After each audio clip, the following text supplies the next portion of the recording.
Well, Razorback fans, it's pretty much football season, or at least football talking season. So the question's going to be, for those who may not feel the Razorbacks are going to be very good this year, can they be the dark horse of the SEC? Let's talk about it on today's Locked On Razorbacks podcast.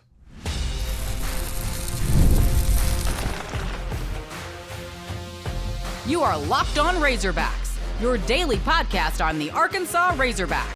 Part of the Locked On Podcast Network, your team every day. Welcome into the Locked On Razorbacks podcast. I am your host, John Nabors. I am also the host of Inside Arkansas Live, which you can catch every weekday starting at noon on Inside Arkansas and InsideArkansas.com. Today's episode is brought to you by FanDuel. Right now, new customers can get $150 in bonus bets when your first $5 bet wins.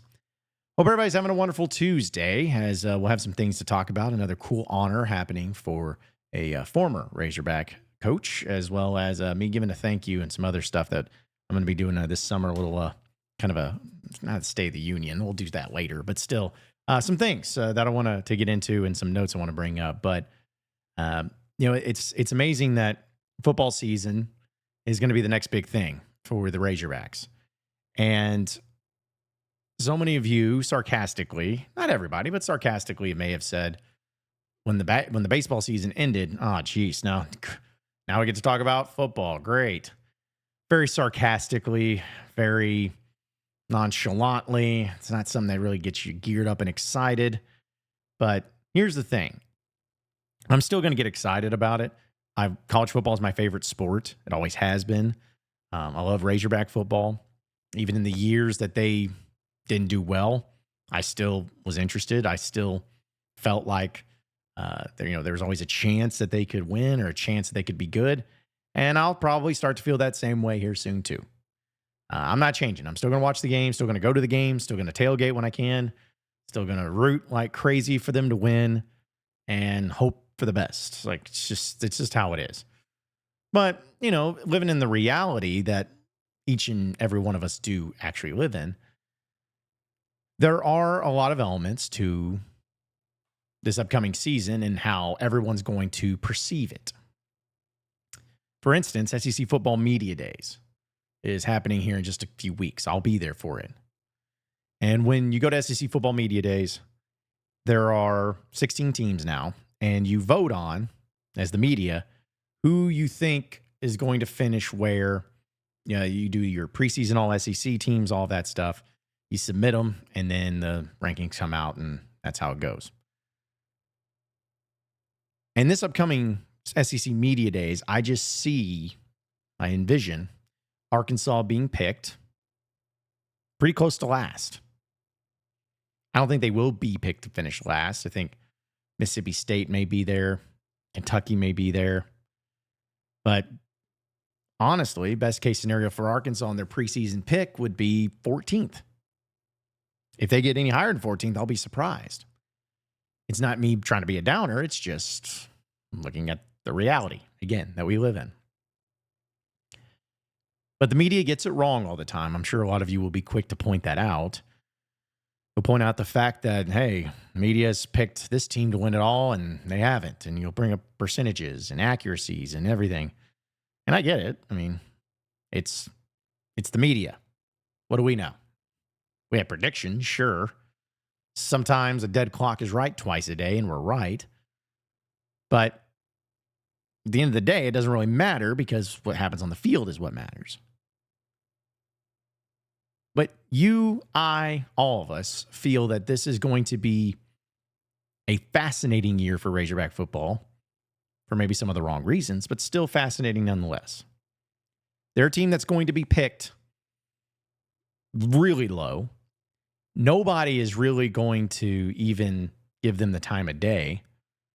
I feel like at SEC Football Media Days, if you get Sam Pittman highlights or anything like that when he's speaking to the media, I doubt there'll be much there unless he just drops some sort of bomb or it really changes a lot of people's minds with something crazy he says or something like that. You're not going to get a lot of attention. You're not going to get a lot of attention leading into the season. You're not going to get a lot of attention on the SEC network. You're not going to get a lot of attention because in the minds of those who are out there, there's a lot more interesting teams, better teams, box office teams than you. You'll get frustrated. I'll get frustrated, but it's the way it is. But whenever these times happen, when you start thinking about predictions and thinking about what teams are going to do, and conferences especially, and maybe even in media days especially, you always get that dark horse. You'll see pundits and outlets and platforms putting out their dark horse picks for winning the title or winning the SEC or just winning. And what that essentially means is a dark horse is the one that no one's talking about, that's not a favorite, that's not a team that people are really fearful of or thinking that's going to have a big year, but could theoretically shock the world and find a way to be successful. Could Arkansas be that dark horse? I've seen them picked many times to be a dark horse, commonly. In that 2022 season heading into it, Arkansas was a dark horse in a lot of people's minds. Even in the Bielema era, there was a time or two, not often, where Arkansas was picked to win the West as a dark horse. Never actually transpired. So looking at it this year, could Arkansas be a dark horse in the SEC? Well, to win the SEC, no. There are just too many teams now, and there are way too many teams that are so much better than you. To be a dark horse to win the SEC, you would need a lot. Like for Arkansas, for me to even feel comfortable about that, Arkansas would have needed basically all of the great players that they had last season still remaining on the team. If they still return the offensive line, Patrick Kudus and all them, if they returned the Jalen Braxtons, if they returned the tight ends, those positions, if they were able to maybe get a couple of the wide receivers back, that would have been nice. You know, like throw in an Andrew Armstrong. They had a Landon Jackson. Like all of those elements. Like if Arkansas was able to return essentially the same team from a year ago, I could see it because naturally speaking, you feel like, hey, if you went 7-6 this year, you return the vast majority of your team the next year. You know, just science and any sort of relativity would say that you're going to improve. Doesn't always happen, but that's theoretically what it's supposed to do. But Arkansas has none of that. So it's hard for me to say that they could be a dark horse to win the SEC or to win anything at this point. But that doesn't mean they can't be a team that upsets somebody and maybe possibly ruins their season. I think that's kind of the role I'm looking at Arkansas to play this upcoming season. Man, I want them to win. I'm going to root for them to win. But what I think that they are going to be capable of is beating a team like, you know, last year when they beat Tennessee. Tennessee, who ended up going to the college football playoff. Arkansas it was a tremendous time and a tremendous achievement in that season. Luckily, that was a win because that was really the only high-quality win you had last year. But Arkansas is perfectly capable of doing something like that. Could they beat Notre Dame? Maybe. Could they beat A&M at home? Maybe. Going on the road? I mean, listen, Arkansas, they play fairly well away from Fayetteville, so maybe they find a way. Maybe they find a way to screw around and get a big upset, something like that. Because if you think about it, last season, Arkansas beat Mississippi State on the road, beat Auburn on the road, going to Jerry World in Arlington. Probably should have won, but they did, and that's the classic thing. And then they go to Missouri and probably should have won that one too. So, like your 4 away from home games last season in the SEC, you either won or were in a great position to win. So you could ruin somebody else's season. And in doing that, people start to believe, especially if you do it early in the part of the year, that maybe you could catch fire. Maybe this is the floodgate opening. Maybe this is that can really set you off. But it's going to take more than just a single game and a single matchup and a single moment in time for you to be considered that dark horse. Because you also, very importantly, would have to make sure that whatever you do, it happens early. So you can't slip up to Arkansas State. You can't slip up to Memphis. Now, if you were able to get going in the early part of the season and win those first two games, and then go down to Oxford and Ole Miss and found a way to win. And then you beat Memphis there in Memphis. Suddenly you're welcoming Notre Dame Fighting Irish with an undefeated record. And people are like, oh, boy, watch out here. Inevitably, that feels like it would probably mean you lose to Notre Dame. But you get what I'm saying. You are not going to be everyone's darling. You're not going to be everyone's dark horse. You're not going to be that team that people look at and say, man, they got some dangerous parts to them. You're going to be that team that nobody thinks is going to be good until proven otherwise. And so you're simply just going to be, well, wouldn't that be cute if they ended up winning a game or two that they shouldn't? I hate it. I hate it that it's that way. But anything can happen. And with Arkansas in this SEC schedule, it's brutal. The schedule in general is brutal. But I could see them winning some games they shouldn't. And that's really the difference in how you become a dark horse. That's essentially what I'm saying. To be a dark horse, one, you got to win all the games you're supposed to win. The teams that you know you're better than, which this year may not be very many on paper, but you're supposed to take care of business against those teams that you're supposed to be better than. And then find a way to win one or two that you shouldn't. Boom. Then you're a dark horse. It's as simple as that. Right? Easy. No big deal. If only it was that easy. But still, I'm excited for the season. I'm excited for it to get here. I'm excited for SEC Media Days, and I'm excited to get all upset when people aren't giving the respect that is due to the Razorback football team. For sure. I want to talk about a particular former coach that finally got his flowers and finally is able to get the accolade that he deserves. We'll talk about that next, so stay with us here on the Locked On Razorbacks podcast. All right, Razorback fans, we know summer sports are in full swing, and whether you're all about baseball under the lights, golf on the green, or high-stakes soccer action, FanDuel is the best way to make every game much more exciting. You've already been following the action. Why not take it to another level and make it a little bit more thrilling? With FanDuel, you can get in on the game while your friends are getting sunburned on the beach. Now go to FanDuel and you can track your favorite matchups. The app keeps it fresh with new daily promotions and fun ways to bet. It's easy to use, fast to pay out, and makes even the regular season games must-watch events. Whether you're placing a same-game parlay or watching a bet right into the ninth inning, FanDuel makes it feel like you're a part of the action. New to FanDuel? New customers can bet just $5 and get $150 in bonus bets if your first bet wins. Open the FanDuel app today or visit FanDuel.com/lockedon to get started.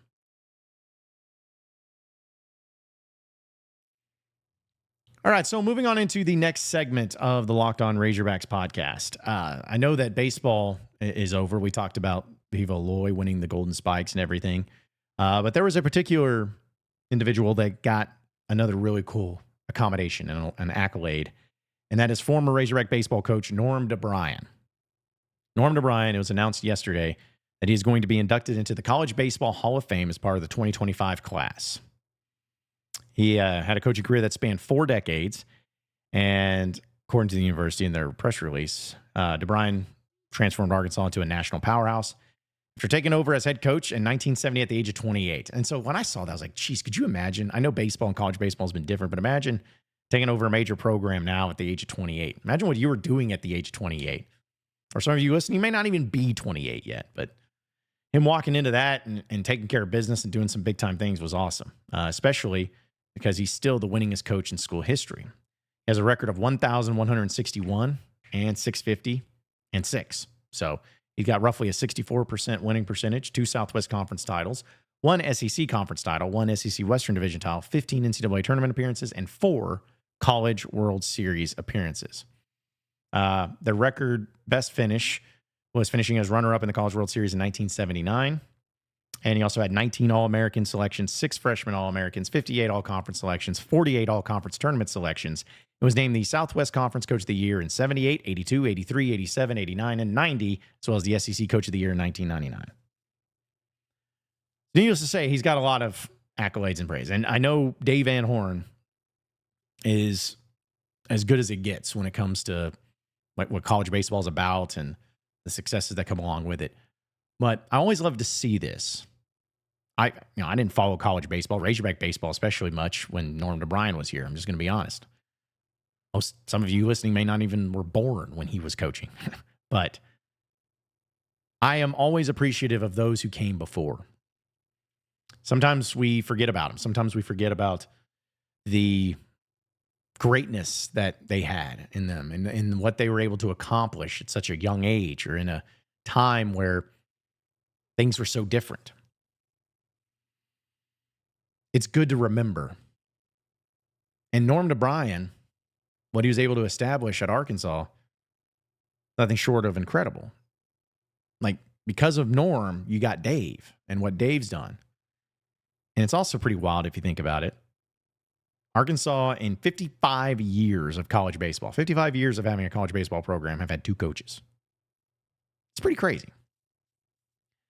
But, Norm was able to be one of those guys that established himself and became great. I think back to a time where you had, John McDonnell in track. He won 40 championships and 6 triple crowns. Incredible. He did at Arkansas. I think of people like Frank Broyles, which I know some people may remember him for certain things over others, but thinking about the power that he had, not only as a head football coach, but then becoming the athletic director and his ability to hire great coaches. I mean, he was great that's why the Broyles Award's named after him, because he was great at hiring assistant coaches, but he was great at hiring head coaches in general at the major programs. Now, some of you may be like, well, this guy they hired wasn't great. Well, put it in perspective. He hired Norm DeBriyn. Actually, I'm pretty sure. Actually, I don't know if he actually hired Norm DeBriyn. I have to go back. Yeah, he probably didn't, but it's still. He hired Dave Van Horn. Basketball-wise, you think about it, he hired Nolan Richardson.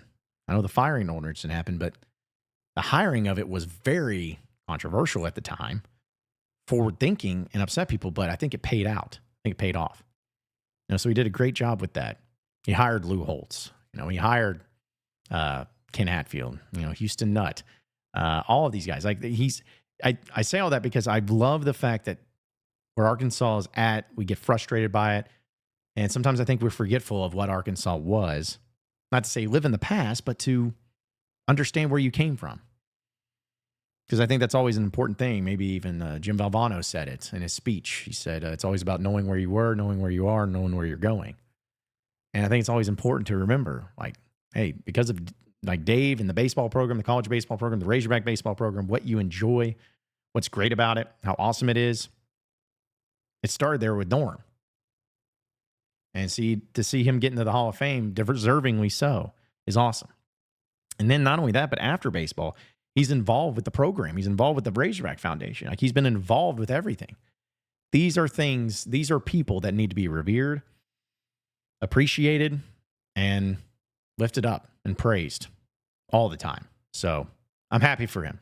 But anytime you have a chance, folks, you younger folks out there, always do a little history and looking back on some of the great things that happened in Razorback athletics, some of the successes they had, and what brought them and what got them to the point that they're at today.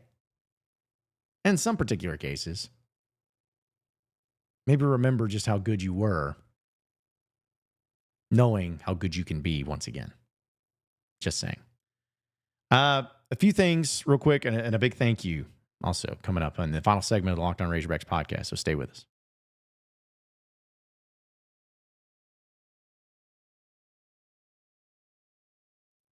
All right, so final segment here on the Locked On Razorbacks podcast.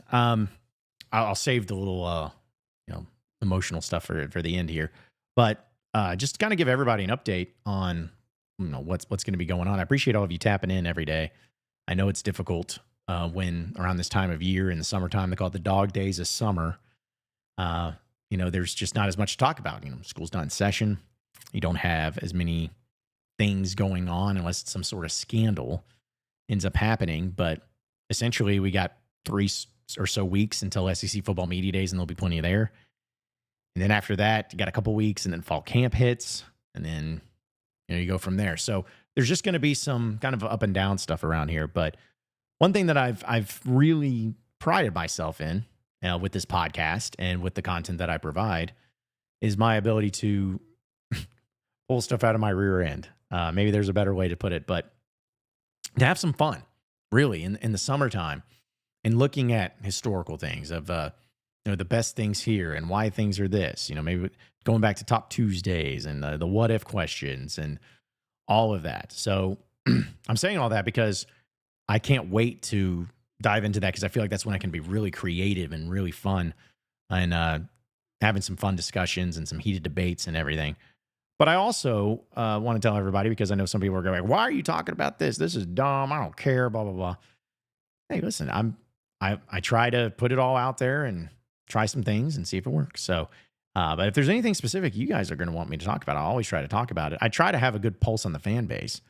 And I think that, with football and some of the stuff that maybe was missed out on in spring in the discussions because of college basketball, because of Razorback basketball, I think there's some fascination there. I want to do a breakdown of kind of looking at the new additions to what this roster is going to be like, who's going to be starting, who's going to be, doing things for Arkansas and all that.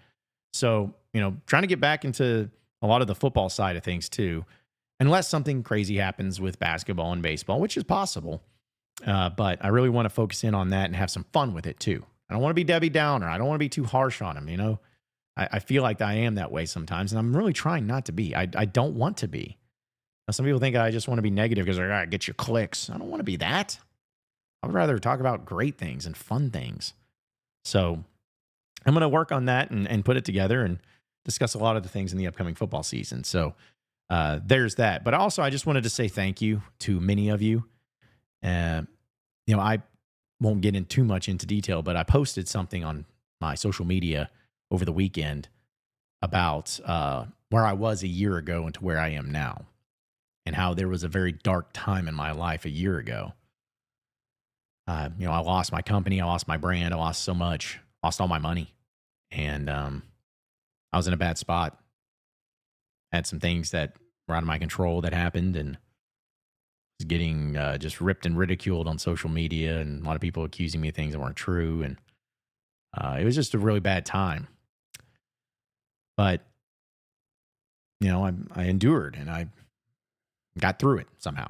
So I just wanted to say thank you for all those who reached out when they saw that post, because I was overwhelmed by it. I was truly overwhelmed by the amount of people that replied or DM'd me. At all of you. Like, that meant so much to me.